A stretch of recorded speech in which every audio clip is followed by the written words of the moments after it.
Bonjour à tous.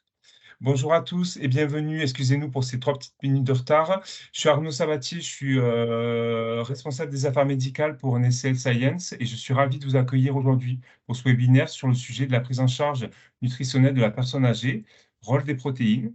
Et pour ce webinaire, nous avons le plaisir d'avoir pour cette, présentation une experte du sujet, le professeur Agathe Reynaud-Simon, qui est gériatre et nutritionniste. Elle est chef du département de gériatrie à Bichat, Beaujon et Ambulatoire Bretonneau. Et elle est aussi trésorière du collectif de lutte contre la dénutrition et elle est très engagée dans la communication et la semaine de la dénutrition. Je vais donc lui laisser la parole jusqu'à 13h30 et ensuite nous aurons une session de questions-réponses. Donc vous pouvez poser vos questions dans le chat pendant la présentation pour qu'on puisse y répondre ensuite. Et Agathe, merci, c'est à vous. Bonjour à tous, merci beaucoup pour cette invitation. Donc, on va parler de prise en charge nutritionnelle et en particulier faire vraiment un focus sur le rôle des protéines et pourquoi c'est si important de maintenir un bon apport en protéines chez les personnes âgées et d'augmenter encore cet apport en cas de dénutrition. Je clique. Alors, les questions qu'on va aborder, c'est quels sont les besoins protéiques chez les personnes âgées? En cas de dénutrition, comment augmenter les apports protéiques? On va aussi faire une petite mention des apports protéiques en cas d'insuffisance rénale. Quels bénéfices en attendre? Et puis, la question qui se pose de plus en plus en ce moment, c'est est-ce qu'il faut des protéines végétales, des protéines animales pour un apport protéique correct pour les personnes âgées. Alors, la première chose, c'est qu'il y a des modifications du métabolisme des protéines chez les personnes âgées. Tout au long de la vie, ça évolue et le résultat de ça, c'est plutôt un faible rendement des protéines ingérées, ce qui est une des raisons pour lesquelles il faut maintenir un bon apport protéique chez les personnes âgées.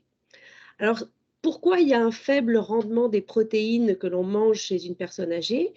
Eh bien, le premier phénomène, c'est ce qu'on appelle la séquestration splanchnique des acides aminés. C'est un terme un peu barbare qui signifie que quand on mange des protéines, eh bien, elles se transforment en acides aminés dans le tube digestif. Et chez la personne âgée, une part plus importante de ces acides aminés va rester utilisée ou stockée au niveau du territoire splanchnique, qui est en fait le foie et l'intestin. C'est une bonne chose probablement pour l'intestin en particulier, qui reste fonctionnel même quand on est très âgé. Mais le problème, c'est que si les acides aminés sont séquestrées dans l'intestin, eh bien, elles vont moins en périphérie vers les muscles. Et donc, il y a moins d'acides aminés qui parviennent jusque les muscles chez une personne âgée par rapport à un adulte jeune. Et même quand les acides aminés sont libérés dans la circulation sanguine et vont jusqu'au muscle, on sait que le muscle âgé est un petit peu sourd au message de stimulation de la synthèse protéique.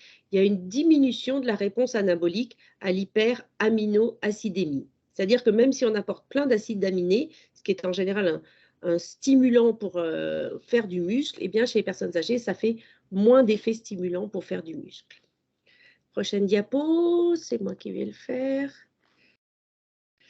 Alors ça, c'est important et en fait, ces phénomènes métaboliques qu'on a pu mettre en évidence par des recherches fondamentales, elles ont une implication clinique et cette étude nous montre que finalement, en vieillissant, plus on mange de protéines, moins on a de risque de devenir fragile. Vous voyez que c'est une grosse cohorte de personnes, c'est 24 000 femmes qui étaient âgées de 65 à 79 ans. On a mesuré leurs apports protéiques et on les a répartis par quintile, c'est-à-dire par du plus petit au plus grand. Le plus petit apport de protéines, c'est le quintile 1 et le plus gros apport de protéines, c'est le quintile 5, Q5 sur la figure. Eh bien, 3 ans plus tard, quand on regarde quelles personnes sont devenues fragiles, c'est-à-dire celles qui ont perdu du poids, qui ont moins de performance physique, qui ont une diminution de leur activité physique, qui sont plus souvent fatiguées, eh bien, on s'aperçoit que ce risque est bien moindre en fonction de l'augmentation de l'alimentation en protéines. Et ça, c'est vrai, même si on tient compte de l'âge, de l'IMC, du niveau socio-éducatif, des comorbidités, de la dépendance et des apports énergétiques qui sont aussi des facteurs importants pour le développement de la fragilité.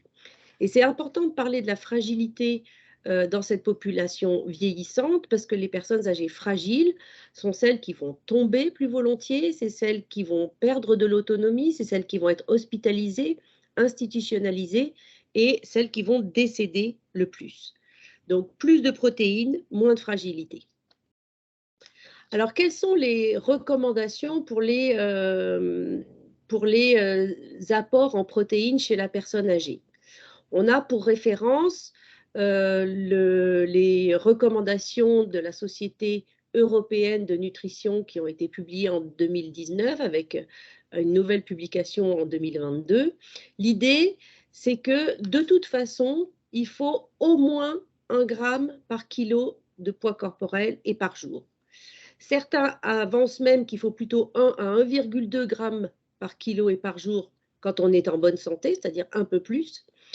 Si on est atteint de pathologie aiguë ou chronique, il faut augmenter cet apport en protéines à 1,2 et 1,5 g kilo jour. Et même certains ont avancé jusqu'à 2 g kilo jour. En réalité, ce n'est pas ce qu'on fait en pratique clinique, mais on monte volontiers jusqu'à 1,5 g kilo jour si les personnes sont dénutries. Et en réalité, on s'aperçoit qu'en population générale, en France, il y a 25% des personnes âgées qui consomment plutôt moins de 1 g kilo jour. Ça veut dire que globalement, la consommation en protéines des personnes âgées, elle est inférieure pour un quart des personnes à ce qu'on recommande, alors que chez les adultes plus jeunes, à qui on conseille plutôt 0,8 g kilo jour de protéines, en fait, elles mangent plus volontiers jusqu'à 1,2, 1,4 g kilo jour. Donc en fait, si on regarde la population, les jeunes mangent un peu trop de protéines et les personnes âgées, il y en a quand même une bonne partie qui en mangent pas assez. Alors, on a parlé de prise en charge nutritionnelle en cas de dénutrition. Il faut savoir que la dénutrition, elle a des caractéristiques qui sont proches de la sarcopénie, qui signifie simplement une diminution de la force et de la masse musculaire, et la définition de la fragilité dont je vous ai parlé. En fait, la dénutrition, c'est vraiment une histoire de muscles principalement, parce que quand on perd de la masse musculaire, quand on perd de la force musculaire, quand on perd des performances physiques, eh bien, on a d'abord une diminution de la mobilité, et chez certaines personnes âgées, ça peut être difficile même de se lever de sa chaise, de sortir de son lit ou de sortir de sa maison ou son appartement. Ça veut dire aussi une baisse de l'immunité avec des mécanismes qui sont complexes entre muscles et immunité, mais on sait très bien que les personnes les plus dénutries ou les sarcopéniques sont ceux qui font le plus d'infections. On l'a bien vu dans le Covid et on l'a vu, par exemple, à l'hôpital, le nombre des infections nosocomiales augmente chez les personnes dénutries.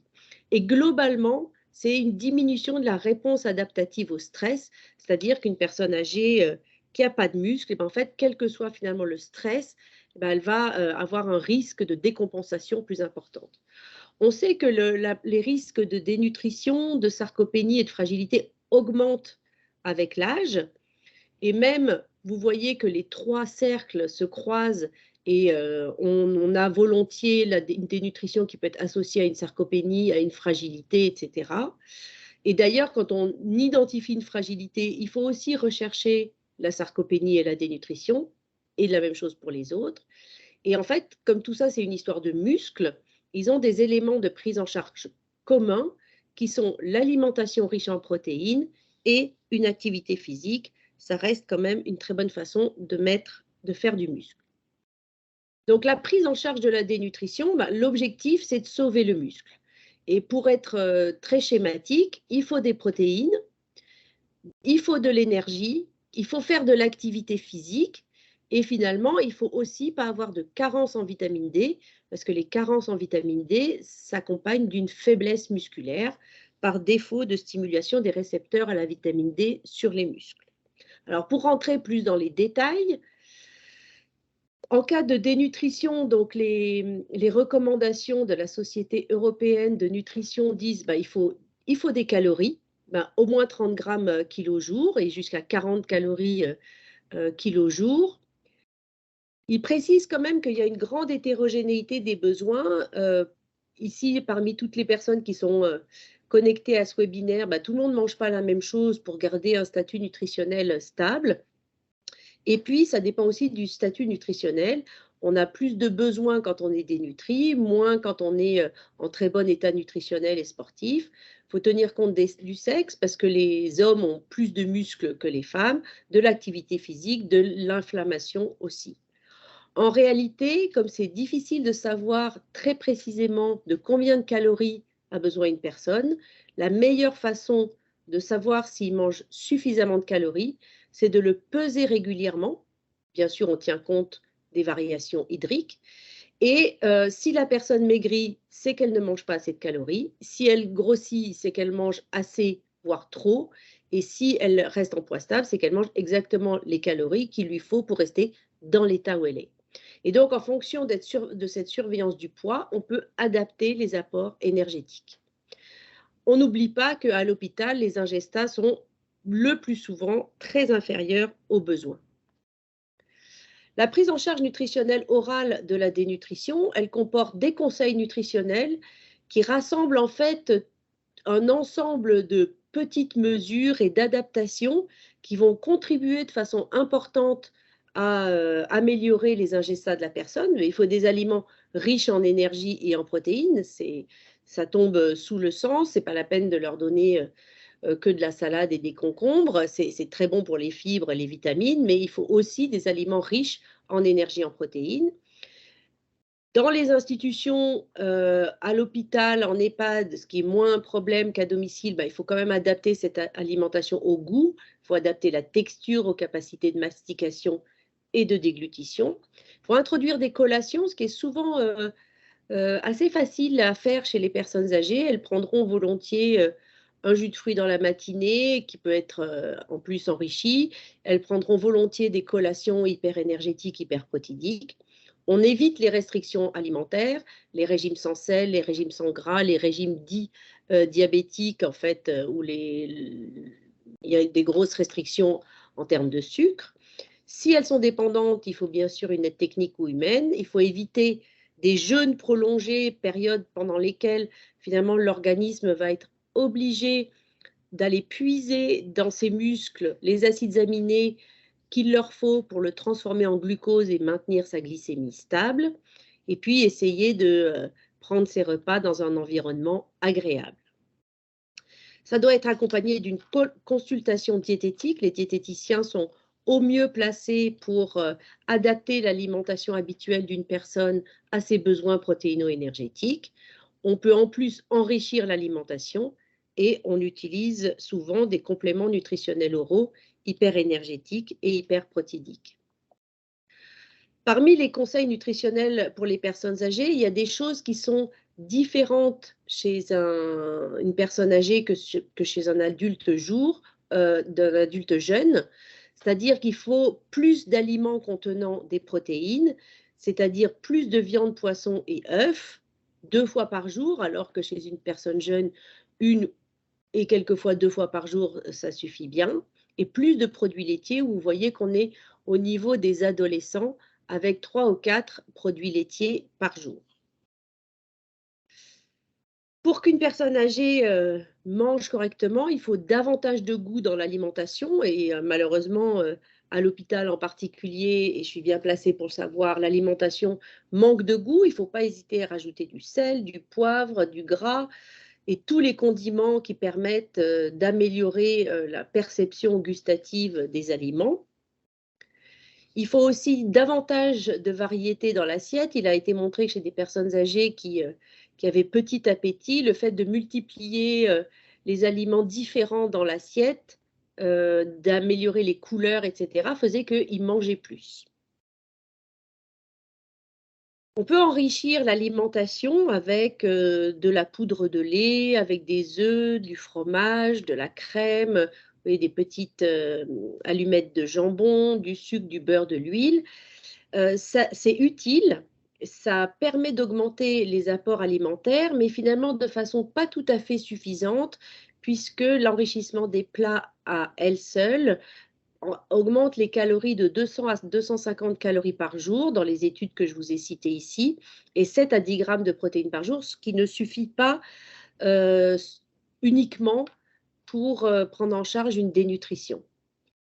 Alors, toutes les mesures ne s'opposent pas. L'enrichissement des plats, ça fait partie de la prise en charge nutritionnelle, mais elle peut ne pas être suffisante. Et c'est pour ça qu'on prescrit souvent des compléments nutritionnels oraux qui sont des produits qui peuvent être maintenant très denses. Les produits de l'industrie de la nutrition clinique proposent des petits volumes avec de plus en plus d'énergie et de protéines dedans. Donc ça, c'est vraiment intéressant. Il faut choisir les produits les plus hyper énergétiques, hyper protidiques, vraiment les plus denses. On sait que notre objectif en termes de calories et de grammes de protéines apportés par les compléments nutritionnels oraux, c'est 400 calories au moins par jour avec les CNO et 30 grammes de protéines au moins avec les CNO par jour. Il faut prendre les compléments nutritionnels oraux en plus, bien sûr, et non à la place des repas. Et il faut bien évaluer la compliance et l'efficacité au moins nutritionnelle, c'est-à-dire sur le poids, pour pouvoir adapter la prise en charge nutritionnelle. C'est important de souligner que les compléments nutritionnels oraux, quand ils sont pris soit à la fin des repas ou entre les repas, finalement, ont peu d'effet sur les prises alimentaires spontanées au moment des repas. On a souvent peur que les compléments nutritionnels oraux coupent l'appétit aux personnes âgées. En réalité, la régulation de l'appétit chez les personnes âgées, elle est un peu altérée. Les sensations de rassasiement et de satiété ne sont plus très efficaces. Et globalement, il a été montré vraiment à de multiples reprises que la prescription de compléments nutritionnels oraux permettait d'augmenter les ingestats totaux sur 24 heures. Alors, avec toutes ces protéines, quelquefois, on s'inquiète pour la fonction rénale. Alors, les dernières recommandations qui concernent la prise en charge nutritionnelle dans les insuffisances rénales proposent que des restrictions en protéines, que ce soit à partir du stade 3, c'est-à-dire à partir d'une clairance de la créatinine ou un débit de filtration glomérulaire inférieur à 60 millilitres par minute, quand ils sont non diabétiques et non dialysés, de 0,55 et à 0,60 de grammes de protéines kilo-jour.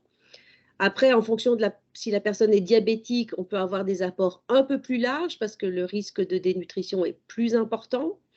S'ils sont en dialyse, là, on est obligé d'augmenter et en moins de respecter 1,0 à 1,2 g de protéines kilo-jour parce qu'il y a beaucoup de protéines qui partent dans les bains de dialyse. Et quelles que soient les conditions dans lesquelles on fait une restriction en protéines, eh bien, il faut surveiller les ingestats, le poids et le statut nutritionnel, parce que ces recommandations qui figurent ici en noir, elles sont vraiment faites pour des personnes qui sont stables sur le plan métabolique, c'est-à-dire non dénutries. Il est bien noté dans ces recommandations qu'en cas de dénutrition, il faut augmenter les apports protéiques et énergétiques, parce qu'on sait que les besoins sont augmentés. Et puis, il est encore précisé qu'une restriction protéique ne doit pas être implantée, sauf chez des personnes qui sont stables sur le plan métabolique et sans pathologie intercurrente. Alors, chez les personnes âgées qui sont souvent comorbides, il faut vraiment tenir compte de l'état de santé et de l'état nutritionnel avant de réfléchir à une restriction protéique. Alors, vous voyez qu'il y a des messages un petit peu contradictoires. Il n'y a pas de recette toute faite, mais je pense que chaque clinicien met dans la balance, d'une part, l'effet potentiellement positif d'une restriction en protéines sur la dégradation de la fonction rénale à long terme. Il faut bien savoir que dans ces régimes pauvres en protéines, on est sur du très long terme. Alors que, et on va peser ça contre l'impact pronostic assez rapide de la dénutrition. Et la réalité, c'est que chez les personnes âgées dénutries et malades, eh bien, il n'y a pas de restriction en protéines et on est facilement 1,2 à même 1,5 g de protéines par kilo et par jour. Mais je répondrai à vos questions si vous en avez besoin plus tard. La prise en charge nutritionnelle, on sait qu'elle est efficace. Elle est efficace sur le poids, elle est efficace pour diminuer le risque d'hospitalisation chez des personnes âgées qui sont à domicile. Elles sont efficaces pour réduire les complications à l'hôpital, toutes complications, mais aussi les complications nosocomiales, les infections nosocomiales. Et ça diminue les réadmissions à l'hôpital. Je vous ai mis l'ensemble de la bibliographie en dessous. Cet essai clinique est intéressant pour la prise en charge nutritionnelle, en particulier à l'hôpital, mais qui peut se caler aussi sur la prise en charge nutritionnelle à domicile. Donc, c'est une grosse étude qui a été réalisée dans 8 hôpitaux suisses, où l'idée était de faire un suivi diététique individualisé et rapproché, et de voir dans quelle mesure ça permettait d'augmenter les apports alimentaire sur le plan énergétique et protéique et quelles conséquences cliniques ça avait. Donc, vous voyez sur l'histogramme à droite, ici, c'est les apports caloriques, pardon, et ici, les apports protéiques. Et vous voyez que en bleu, c'est la proportion de patients qui atteint ces objectifs nutritionnels. Et vous voyez ici en bleu ceux qui sont dans le groupe contrôle, c'est-à-dire les soins habituels à l'hôpital, et ceux qui sont dans le groupe intervention de la diététicienne ou du diététicien de façon très rapprochée et le plus souvent uniquement de façon orale. Alors en début d'hospitalisation, là où on rentre parce qu'il y a une pathologie aiguë, les apports alimentaires sont faibles, mais même dans cette période où on dit toujours bah, c'est normal, il n'a pas faim, il ne peut pas manger, on ne peut pas le forcer, en fait une intervention diététique permet déjà d'augmenter le nombre de personnes qui atteignent leurs besoins alimentaires. Et puis, vous voyez que cette différence, elle reste vraie tout au long de l'hospitalisation. Et c'est la même chose pour les apports protéiques. Et cette augmentation des ingestats, elle fait que les patients qui ont une intervention diététique ont moins de complications et décèdent moins souvent que les personnes en soins usuels. Donc ça, c'est important, premièrement, de ne pas penser que c'est une fatalité qu'une personne âgée mange peu, et que si on se donne les moyens vraiment d'augmenter les prises alimentaires, eh bien, on va avoir des résultats sur le plan clinique. Alors, pour faire du muscle, il ne faut pas passer à côté de l'exercice physique, bien sûr. On sait que les exercices physiques chez des personnes âgées qui sont en général sédentaires ou sarcopéniques, ça améliore de façon très importante la force musculaire. Ça, c'est important parce qu'il y a beaucoup de fonctions qui déclinent avec le vieillissement, mais toutes ne sont pas réversibles. Mais la fonction musculaire, c'est quelque chose qui peut tout à fait être amélioré, même dans le très grand âge, par l'exercice physique. Donc, on peut améliorer la force musculaire, on peut améliorer la vitesse de marche, c'est un indicateur de performance physique, on peut améliorer la capacité et la vitesse à laquelle on peut se lever de chaise et la capacité à monter des escaliers, et même ça entraîne une diminution des chutes. Donc, il faut absolument joindre l'activité physique à la nutrition. Et c'est ce qui a été fait dans ce travail-là, où on a proposé à une population de 1500 personnes d'avoir un programme d'activité physique et un suivi diététique personnalisé pour garder un poids stable et manger au moins 1 à 1,2 g par kilo jour de protéines. Les personnes qui étaient incluses étaient quand même capables de marcher 400 mètres en moins de 15 minutes sans s'arrêter une minute, sans s'asseoir et sans aide technique ni humaine. Et le suivi de ces sujets a été à quel moment ces personnes-là, elles étaient plus capables de marcher 400 mètres en moins de 15 minutes sans s'arrêter une minute, sans s'asseoir, sans aide technique ni humaine. Et vous voyez sur ce graphique-là que le risque de perdre sa mobilité est plus basse chez les personnes qui ont un programme d'activité physique accompagné de nutrition, ici en jaune et pointillé, que chez ceux qui n'ont pas d'intervention et qui sont en violet. Donc, on peut vraiment avoir un effet sur la dépendance pour la mobilité. Il ne faut pas oublier la vitamine D, je l'ai déjà évoqué. J'aime bien montrer ce travail-là parce que il a été fait dans un EHPAD où on a donné aux résidents soit seulement du calcium et pas de vitamine D, soit du calcium et de la vitamine D. Et on peut montrer que sans aucune autre intervention nutritionnelle, sans activité physique, sans apport de protéines, quoi que ce soit, eh bien, on s'aperçoit que les personnes qui ont reçu de la vitamine D améliorent ici leur force musculaire de façon très significative, et la force musculaire était mesurée sur la flexion de hanche.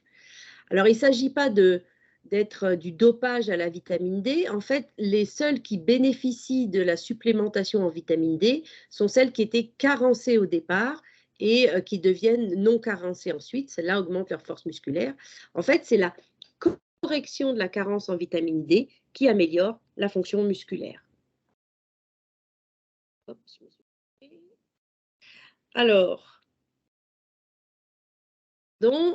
après, la question, c'est est-ce qu'il faut encourager ou pas les personnes âgées à manger plus de protéines végétales?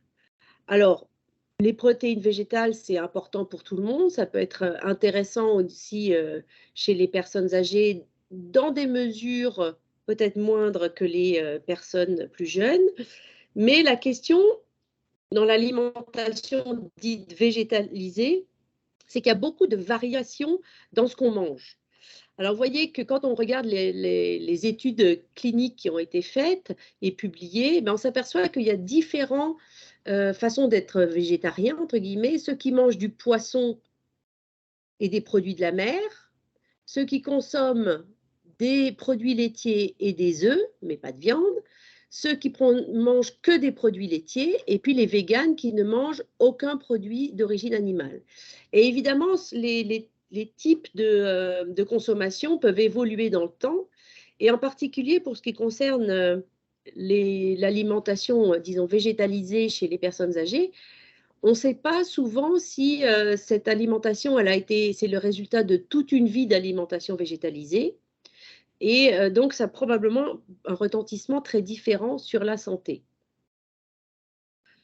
Alors, on sait que chez les adultes jeunes, une alimentation végétalisée, non seulement c'est bon pour la planète, mais en plus, c'est associé à moins de surpoids, moins de problèmes de cholestérol. Souvent, c'est des personnes aussi qui font plus d'activité physique et on a l'impression que jusqu'à un certain âge, finalement, ces personnes-là sont plus vigilantes à leur état de santé, elles fument moins, elles boivent moins d'alcool. Et donc, c'est globalement positif. En revanche, chez les personnes âgées, on est un peu gêné par le manque d'informations sur des personnes de plus de 70 ans. Et on n'a pas l'impression d'avoir des facteurs ou des éléments qui nous permettent de prédire une meilleure santé après 70 ans quand on mange végétal. Et en revanche, on pense que c'est peut-être difficile pour des personnes âgées qui mangent de moindre volume, qui ont quelquefois moins d'appétit, d'atteindre les besoins protéiques avec une alimentation végétale finalement qui doit être assez volumineuse. Il faut quand même beaucoup de légumes secs pour avoir ces apports en protéines. Et peut-être que ça va être difficile pour des personnes âgées de retrouver leurs besoins protéiques que dans l'alimentation végétale. En plus, il y a la question un peu de la composition en acides aminés essentiels. On sait que les adultes prennent le soin de mélanger les sources de protéines végétales pour essayer d'avoir tous les acides aminés essentiels. Ce n'est pas sûr que des personnes vieillissantes, et surtout si elles commencent à être un peu comorbides, un peu dépendantes, etc., puissent obtenir une alimentation satisfaisante. Donc globalement, on a vraiment une attitude de prudence pour l'alimentation trop végétale chez les personnes âgées parce qu'il faut préserver la quantité et la qualité des protéines et que bien sûr, plus on augmente avec l'âge, plus on a des personnes à risque de fragilité, de sarcopénie ou de dénutrition.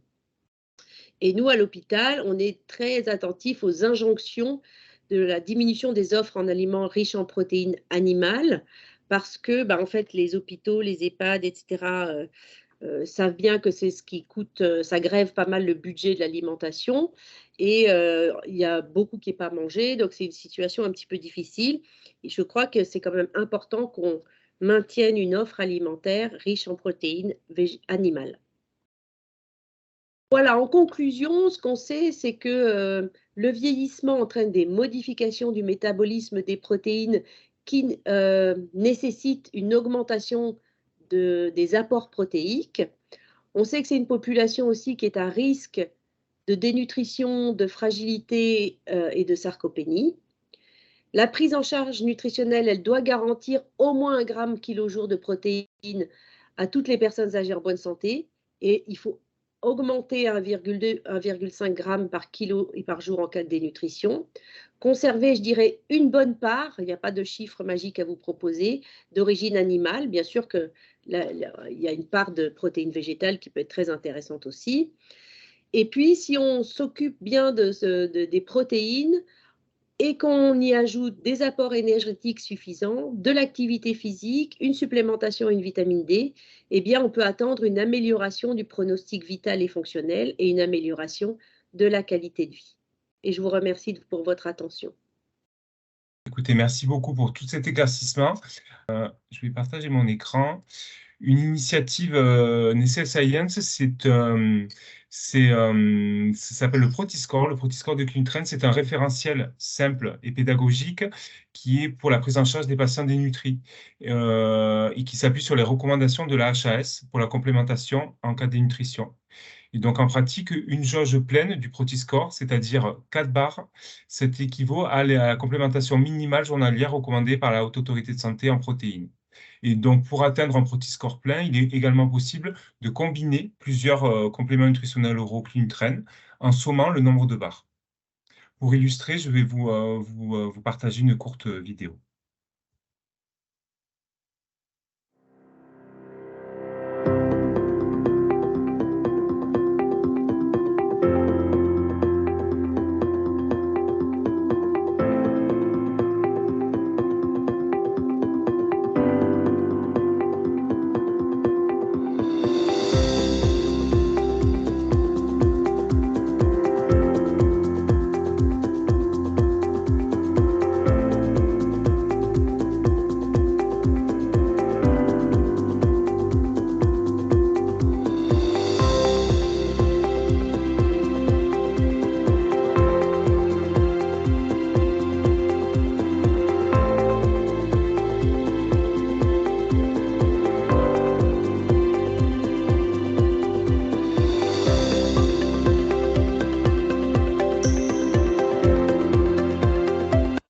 Merci beaucoup, Agathe, pour cette présentation très claire et très pratique qui nous éclaire sur la prise en charge nutritionnelle des personnes âgées. On va pouvoir regarder et répondre aux questions. Donc, il y avait déjà une première question sur le chat concernant l'alimentation hyperprotéinée et insuffisance rénale. De combien pouvons-nous augmenter les apports protéiques pour ces patients-là? Alors, vous voyez que ce n'est pas écrit. C'est pas écrit ni dans les ouvrages qui concernent vraiment que la nutrition, ni dans les ouvrages qui concernent l'insuffisance rénale. Je pense que ça revient aux cliniciens déjà de peser l'avantage, inconvénient. Le plus souvent quand même chez une personne âgée, mais alors la question c'est quel âge et dans quel état de santé, le risque de faire évoluer l'insuffisance rénale vers une insuffisance rénale grave et avec la dialyse, il est lointain, ce risque-là, très clairement.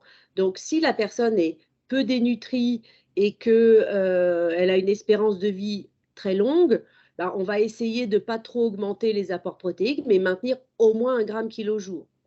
Si vous êtes avec une personne de 85 ans qui a déjà des problèmes de santé et qui est dénutrie et qui a une insuffisance rénale stade 3 ou 4, à ce moment-là, moi j'ai tendance à dire qu'il faut augmenter les protéines et pourquoi pas jusqu'à 1,5 g kilo jour pour essayer de passer le cap de la dénutrition. Pour être vraiment très schématique, là, il faut essayer de faire en sorte que la personne ne meure pas de sa dénutrition. Et son rein, finalement, ben, on verra un peu plus tard.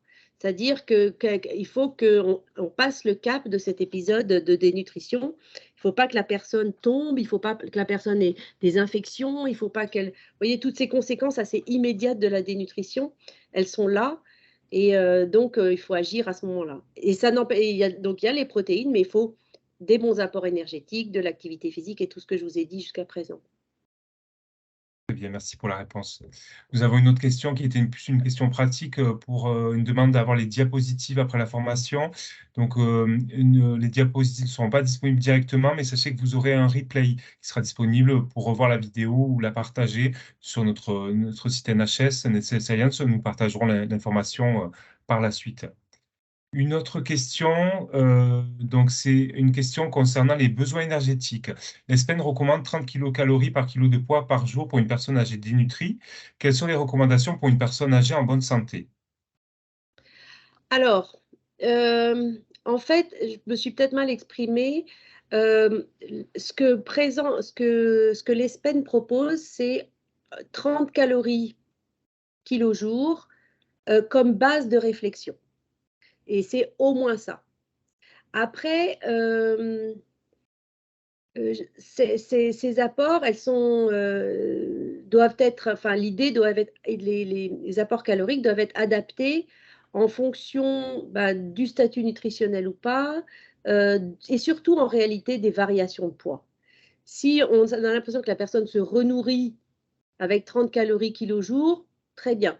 Si elle ne se renourrit pas, ce n'est pas la peine. Chez une personne en bonne santé, c'est un peu la même chose. En fait, le bon apport énergétique, c'est celui qui lui permet de garder un poids stable. Et la réalité, c'est qu'en plus, si on n'a pas affaire à une consultation diététique, on ne sait jamais combien les gens mangent. Et même avec une consultation diététique, les apports, c'est toujours, il y a une petite marge d'incertitude. Donc, en bonne santé, on peut toujours se baser sur 30 calories kilojour, mais le réel indicateur, c'est la variation du poids. Il y avait une question justement sur le poids pour le calcul des besoins. Faut-il prendre pour le calcul des apports énergétiques et protéiques un poids ajusté, notamment pour une personne avec un IMC inférieur à 18,5 ou un poids réel? Quel est le poids finalement qu'il faut prendre pour le calcul? Ouais, là aussi, c'est pas écrit, c'est pas des choses qui font partie des recommandations. On sait que les recommandations, quand même, elles se basent sur un IMC, euh, disons, entre 20 et 30, 32. Et c'est vrai que dans les poids extrêmes, c'est pas tout à fait dit ce qu'on doit faire. L'idée du poids ajusté, ça peut être une bonne idée, mais le problème, c'est qu'on ne sait jamais très bien quel poids sera le poids ajusté. Quel est le bon poids pour telle personne? On sait qu'il y a des gens qui sont toujours plutôt minces, des gens qui sont toujours plutôt gros. Alors, quel est le bon poids ajusté? Dans ma pratique clinique, moi, j'utilise le poids actuel. Comme ça, je sais de quoi je pars. Et après, je module en fonction de l'évolution. Et donc, que ce soit les apports énergétiques, on essaye de viser le poids de forme de la personne et on va donner suffisamment d'énergie pour atteindre ses besoins et pour atteindre le poids de forme. Et c'est un peu comme ça qu'il faut faire. C'est toujours des prises en charge qui sont, même si on a des recommandations chiffrées, etc., la réalité, c'est qu'on est toujours dans l'adaptation un peu quand même de ces apports énergétiques et protéiques à la personne. En réalité, dans la réalité encore plus réelle, en fait, on essaye de voir ce que la personne peut manger. Parce qu'on peut toujours lui mettre à la calorie près et au gramme de protéines près ce qu'il y a sur le plateau. La personne ne va pas forcément manger exactement ça. Et donc, il faut aussi beaucoup adapter l'alimentation aux capacités d'alimentation de la personne. Merci. Nous avons une autre question concernant la supplémentation en vitamine D que vous avez abordée.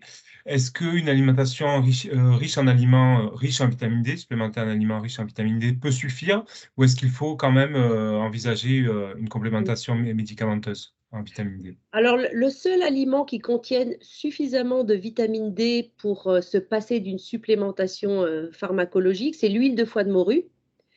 Et c'est un choix à faire, soit une cuillère à soupe d'huile de foie de morue tous les matins, ou alors des ampoules de vitamine D à boire. En général, les personnes qui sont âgées maintenant, elles ont connu l'huile de foie de morue, elles préfèrent de très loin les ampoules à boire parce que c'est pas bon du tout. Sinon, les aliments riches en vitamine D, c'est le jaune d'œuf, il y en a aussi dans le beurre, il y en a dans les champignons, dans les harengs, les poissons gras, etc. Mais même si on mange de tout, on n'arrivera jamais aux 800 à 1000 unités d'apport quotidien. Donc, c'est vraiment illusoire de penser que même en mangeant des aliments riches en vitamine D, je mets l'huile de foie de morue à côté, on puisse atteindre les besoins. Donc, vraiment, la pratique, c'est de supplémenter tout le monde. Alors, à partir de quand, c'est une vraie question. Chez les femmes, souvent, maintenant, on commence au moment de la ménopause, vers 50 ans. Chez les hommes, quelquefois à partir de 65 ans. Euh, on se pose la question de donner de la vitamine D plus jeune aussi, parce qu'on sait que si même les jeunes sont carencés en vitamine D, ça n'a pas d'impact clinique sur le moment parce que les jeunes ont un organisme qui est très adaptatif. Donc, au moins, je dirais, après 50 ans chez la femme, pour limiter le risque d'ostéoporose, et au moins à partir de 65 ans chez l'homme. Merci. Et peut-être une dernière question qui concerne les patients fait l'anorexie liée aux personnes âgées. Comment réagir vis-à-vis d'une personne qui n'a pas d'appétit? La question aussi qui était posée, c'est sur les stimulants. Est-ce qu'il faut utiliser des aliments, des médicaments pour stimuler l'appétit? Alors, ça, c'est la vraie difficulté en pratique clinique, c'est qu'on a affaire à des personnes qui n'ont pas beaucoup d'appétit. Il n'y a pas de médicaments conseillés pour augmenter l'appétit, aucun. Ils ont tous ceux qui ont été tentés ne sont pas très efficaces et ont des effets secondaires. Et donc, la seule façon de lutter, enfin, et d'essayer d'avoir des apports suffisants chez quelqu'un qui n'a pas d'appétit, c'est rendre l'alimentation la plus dense possible, le plus de protéines, le plus de calories dans un petit volume, multiplier les prises alimentaires avec les collations et faire en sorte que l'alimentation soit attirante, en partie sur le plan gustatif, sur le plan visuel, sur le plan du moment où on mange ses repas. Il n'y a malheureusement pas de recette miracle pour augmenter l'appétit des personnes âgées. Mais la réalité est que quand on se donne le mal de faire tout ce qu'on a cité aujourd'hui, on arrive vraiment à faire prendre du poids aux personnes âgées. Merci à tous. Merci beaucoup, Agathe, pour cette belle présentation. Avec Je vous plaisir. souhaite une bonne fin de journée et nous mettrons à disposition le replay de ce webinaire très prochainement. Sur notre site Nestlé Science, nous partagerons avec vous le replay. Merci beaucoup.